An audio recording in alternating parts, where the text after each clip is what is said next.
খুবই পরিচিত একটি লতা। এটার নাম হচ্ছে আসাম লতা। অনেকে এটাকে জাপানি লতা বলে, আবার অনেকে এটাকে বলে রিফিউজি লতা।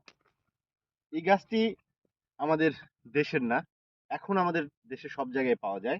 এই লতাটি সবখানে জন্মে, একটু যে কোনো জায়গায়, রাস্তার পাশে, কোনো পতিত জমিতে, যেখানেই সে সুযোগ পায় বেড়ে ওঠে। এবং তাকে বলা হয় বিকাশ লতা নামেও ডাকা হয়।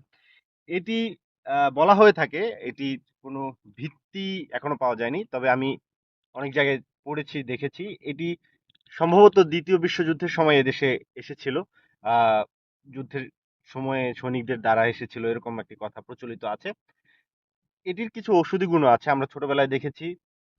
এই পাতা কচলে, যে যদি হাত কেটে যায়, তখন এই পাতা কচলে সেই ক্ষতস্থানে লাগালে রক্ত পড়া দ্রুত বন্ধ হয়।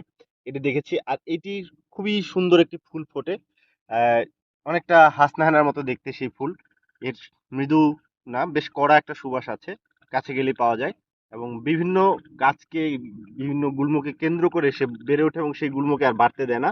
এবং সে তার নিজের পরিধিকে বড়ই করতে থাকে শুধু, এবং সেই গাছটিকে সে মোটামুটি শেষ করে দেয়। তো এই গাছটির অনেক ঔষধি গুণও রয়েছে, তবে ফসলের জন্য সে আসলে ক্ষতিকারক।